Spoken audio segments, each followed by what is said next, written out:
The blend tool in Illustrator comes in really handy for a lot of uses in the creation of Times Square. I'm going to come in here and just zoom in on this hotel right here. And you see all these windows, and you can see that there is perspective involved in all those windows. Now, instead of creating guides for all those windows, I actually created the shapes for the windows in Illustrator. So we'll go to Illustrator and see how that works.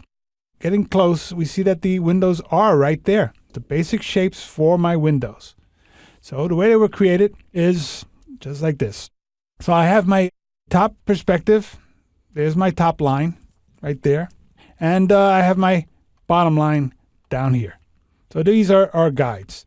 And if you want to make them guides, I could just do a select all here and turn them into a guide. I'll come over here and say guides, make.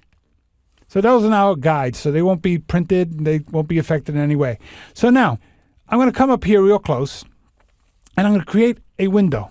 So I'm going to go in here and create a little shape like this, go across like this and up and close it off. Now, I need to just kind of move this guy up, and visually I could have created a second guide for this guy, but we'll just go in there and just create this little shape right there and move it like that. All right, so there's my one little window. I might even want to put the little panes inside too. So I'll go in there and create this little shape like this, put it in there and close it off. I'm going to kind of do it really rough so we can get the general idea of how this is going to look.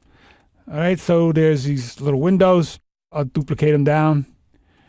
And there we can see how rough they really are, but that's okay. It's this cool little window, right? So now I'm going to pull back. So that window has now followed its perspective down below.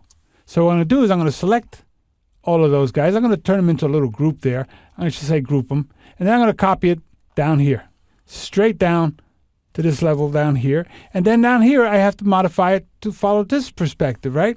So I'm going to go in there and distort it.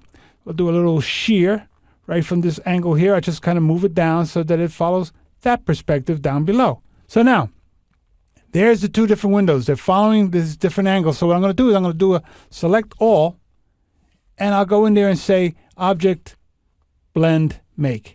And it creates the little steps in between. I want more of those windows, so I'm going to go to blend options and say we're going 1, 2, 3, 4, 5, 6, 7, 8, 9, 10 more windows. So I'll say 10, which will give us a total of 12 different windows. I preview it in case I really want to see what that looks like. There they are. Click OK, and you can see how they are changing in angle to fit the perspective as I go down. This entire set of paths. So I'm going to go in there and say copy, go into Photoshop where I can paste them. I won't paste them into this file. It's pretty big, so I'll just create a new file. It remembers what's in the clipboard, so I'm going to go in there and say we'll make it 100 by 1,000. Click OK, and I'll paste as paths.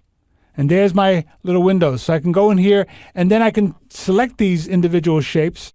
Let's just go in there and just modify a few of them, just the ones in the middle here. So I'll go in there and say I want to select the outside frame right there, and in a layer, which I'll call frame, I'll fill that with a nice brown color, something like that. And I'll go ahead and fill that with that little color right there. And then I'll select my little windows. I'll select all the little windows. Get a different color. I say we pick that color right there. And in a layer for the windows, windows, but that's okay. Get the idea. And take that path and say, fill it. Now, keeping in mind all the other things you could do, once I have that, I can create a layer on top of this, which I'll call interior. I can do things in there. Like, for instance, let's just go in there and say we're going to draw this little lamp here. Well, I'll just draw this little lamp, and there's a little base for it. It's a plant.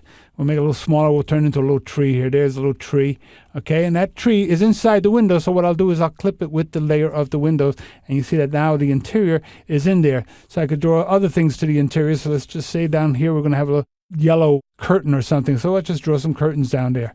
And you can see that they're filling inside that area of the windows. So I'm creating all the individual little elements that make up a whole row of windows in a building.